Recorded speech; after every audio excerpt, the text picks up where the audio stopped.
At this point, guys, we have to actually look at bringing in that other information, okay? So I had that definition that is available to you all, and I'm going to begin to explain it while you guys go and navigate to it and open it up in Grasshopper. So it's in this location. It's under grid assignment GH. Oh, you can't even see that. Hold on. So it's under CAD Lab, our class folder, and I made a folder called Definitions, and it's called Grid Assignment, GH. So actually, I need to rename that because I have mine is currently called Grid Assignment GH. Thank you.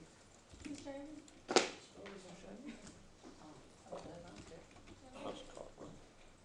Will it give me here or? Yeah, I think I had it locked, but you can open it. You should be able to open it read-only. So this to open this file, Windows needs to know what program you want to use to open it. Oh, so the best way I think to open this up is to just kind of pull your window open like this, and that's what I just did. Hold on a second. Ooh, I just closed the wrong one. Hold on. Did you save I did. more than last month? I did. I Okay. saved it. All right. So the best way to open it here is just drag it over to your workspace, Oh.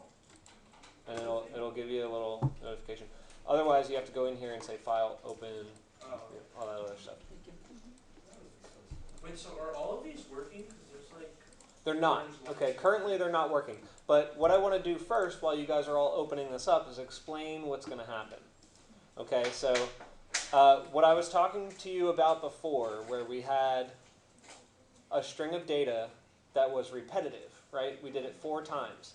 And you need to string it together in a way that makes, really long data strings feasible and retains links where you can. So what I did here is on the, let me go back to Grasshopper here and show you kind of what's going on. So on the back side, I have, centroids, and let me kind of bump up my V count actually for you so you can really see the form. If you guys are going to do this as well and bump up your V count, I want you to keep your U count at 5 because I set up this script for 5 in the U direction. Okay, so this is what's going on, okay? We have, if I look at it in profile like this, we've got these centroids that are creating ridges in rows across the face of my surface. Now, I'm looking at the data, and I can grab all of the data in order, 0, 1, 2, 3, across the surface. It starts off across the U direction, and then it moves over in the it starts off in the V direction, then it moves over in the U direction, and it continues all the way up to however many points I have. Or I can leave them all as zeros and try to map a surface across them, and that doesn't work. So we have to reconstruct line work across all of these. So I mentioned before, we could go 0 to 1, and then map the 0 to the 5, and then map the 5 to the 6, and then map the 1 to the 6. But that's a real pain when you've got 150 of these to do.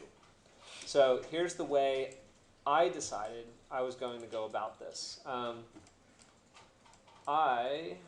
And actually I need to bump this number up to 20, I think. Just a sec, let me double check what my input is. Yeah, it's got to be 20. So I set this up for static numbers. So these should be 5 and 20.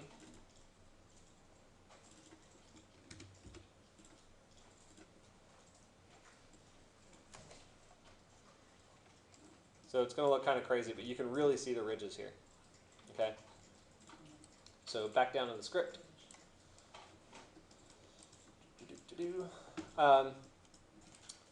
What I decided was probably going to be the best option, and it's not the only option. There are many ways that you can do it. I decided that I would map a line from the 0 to the 1, the 1 to the 2, the 2 to the 3, for only as far as it would take me across the width of my surface. only in the U direction. Okay, so that's what this script is doing. And let's take a look at it here. So I have the centroid. That might actually change. If it's oh no, that's okay.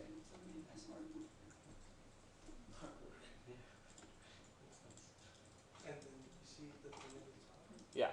So it comes off of the centroid in the back, which would be these, right? It'll take the place of those.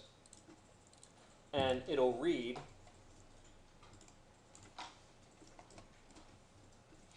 from centroid number 0, grab that and plug it into a line. And then it'll connect to centroid 1, which goes into that line.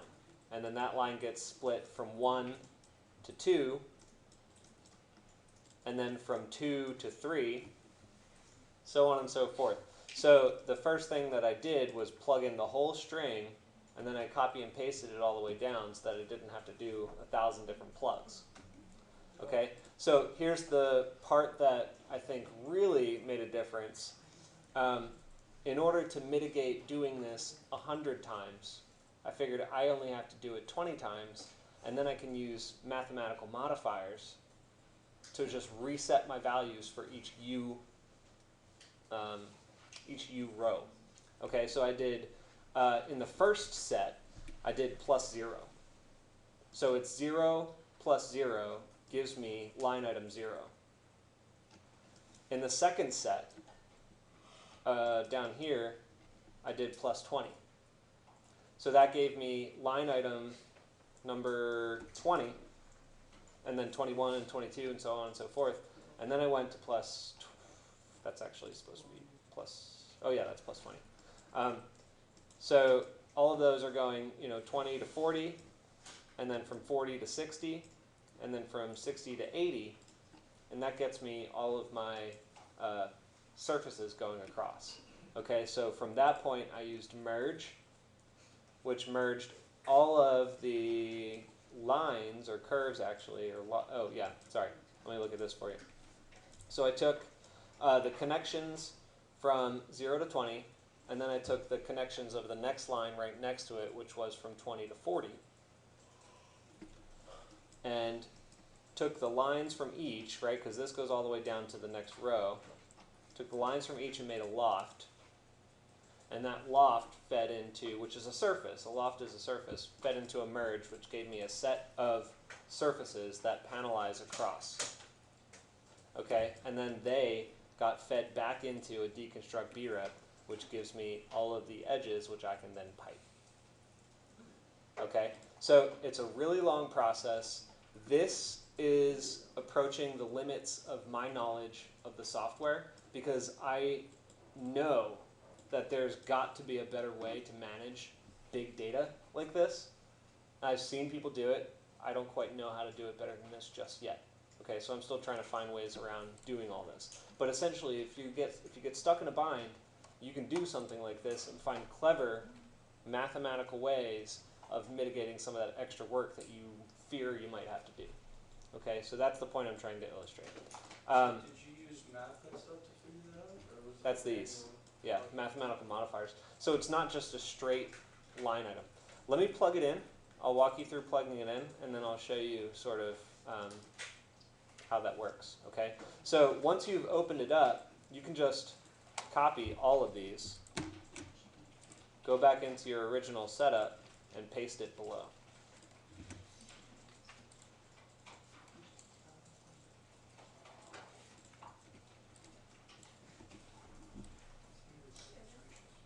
Yes? Oh, okay. So, here's part of what we have to do. We need to plug in the geometry that is going to be, processed into lines. And that geometry is going to be our centroid, which is these. That list needs to be flattened. However, we don't want it flattened up here. So what I'll do, and what I have done, for this, and I think it's going to work this way. Go to params and grab points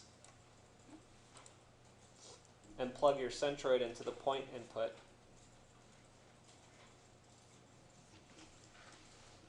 Are those set to flatten? And we should be able to plug that right in. Just a sec, guys. How many points? What's that? How many points? Just 1 point? Oh, you know what? I think I'm grabbing the wrong thing.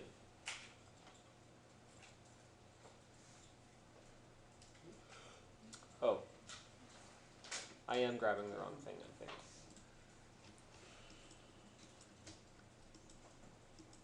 Yeah. So rather than...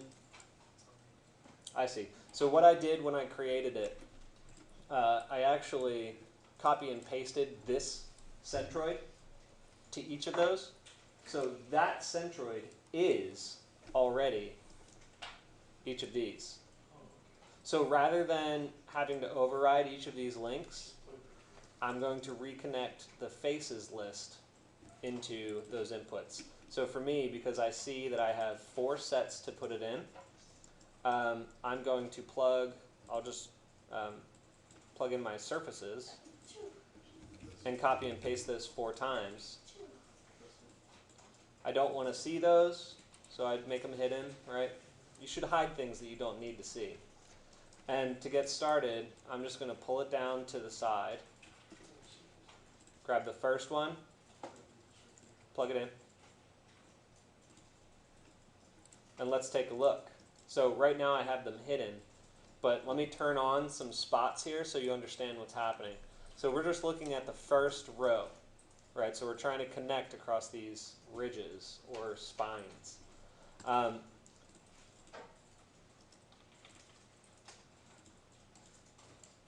That's not going to give me a visible output. All right, so here's what I did. Where is that line? There it is.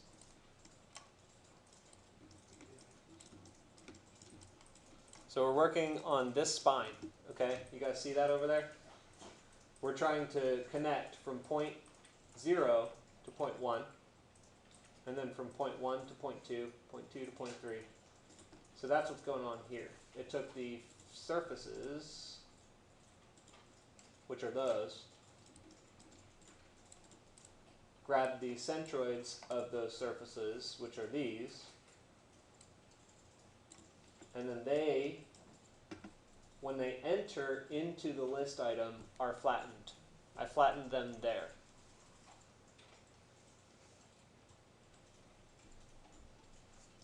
So I'm going to leave this wireframe on so you can see where those connections are being made for now. And remember, at this point, all I did was copy and paste them in, and I'm relinking.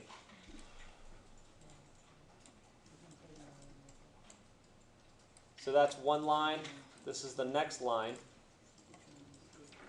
which when it's coming from the bottom set, right, that's coming from here and there, that makes a line right next to it. See?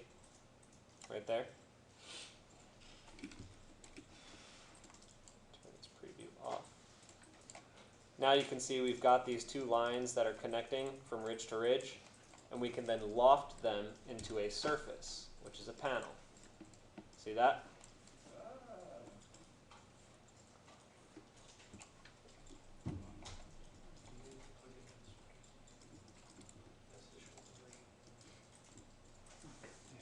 And then all of that information gets merged into new surfaces, which are these. See how that's working?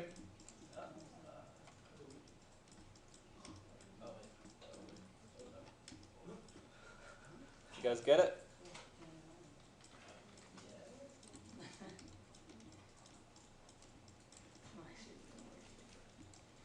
All right.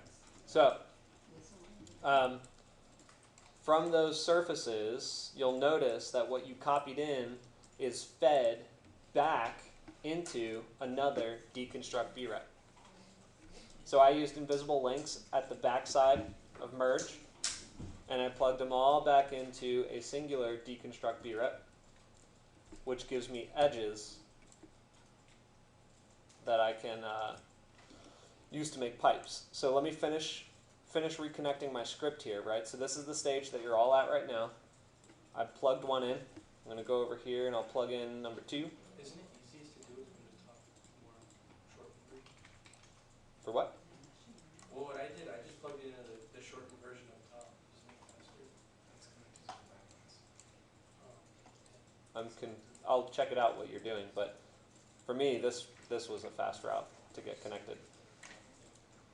Okay, I got one more. Plug that in here. And now all of my links are live. I'm going to hide those previews that I showed you.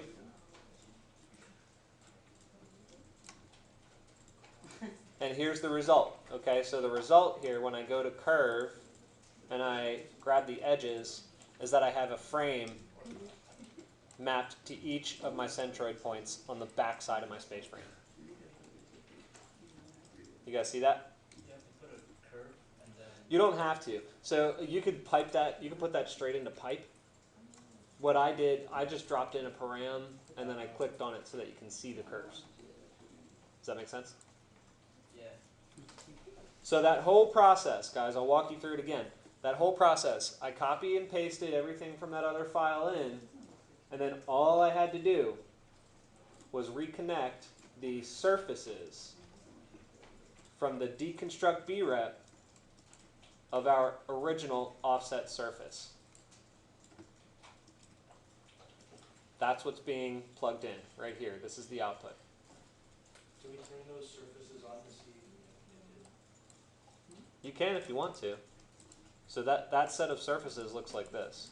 That's those. Okay, so let me, real quickly, I want to finish off the video and then I'll help you guys get all caught up. I want to keep this one under 20 minutes here. So again, let's take a look at our input. We have our framework, right? Our legs, our 4 quad legs, I'll call them, right? So we've got our quad legs. We've got the original surfaces here that also have edges. So let me drop in a param and let's look at that. Edges, right there. That's these. Those can be flattened and should be. Edges, quad legs. And then if I grab these and I put them back over here and group this with the rest, then we have our rear frame, back frame, base frame, whatever you want to call it. So at this point, it's exactly the same as our original. All we have to do is pipe. So if I copy that pipe, paste it, pull it down, and replace all those links with new curves,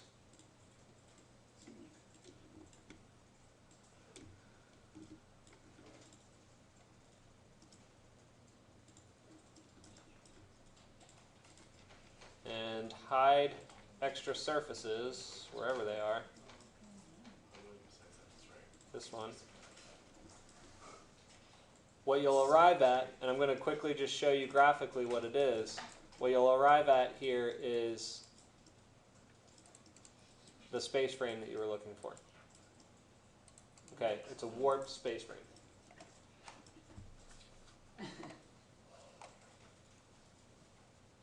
Questions? Okay, so I imagine you guys probably aren't fully caught up with that. I'm going to stop the video here. I'll get you caught up with it. And then we're going to move into tower stuff. So what we were doing, and that's the part I'm sure you're really looking forward to here today, because we beat a dead horse with all this space frame stuff. Okay, but now you've got a full working understanding of how data points work, what their limitations are, and we can move on to really playing around with that in the conceptual modeling phase, right? So we're moving into phase 2 of our project, where we're going to start looking at architectural systems. How do you make parametric structural ideologies, that kind of stuff. So this is sort of a structural ideology, but it's only one assembly. We're going to look at complex assemblies. questions about that? All right.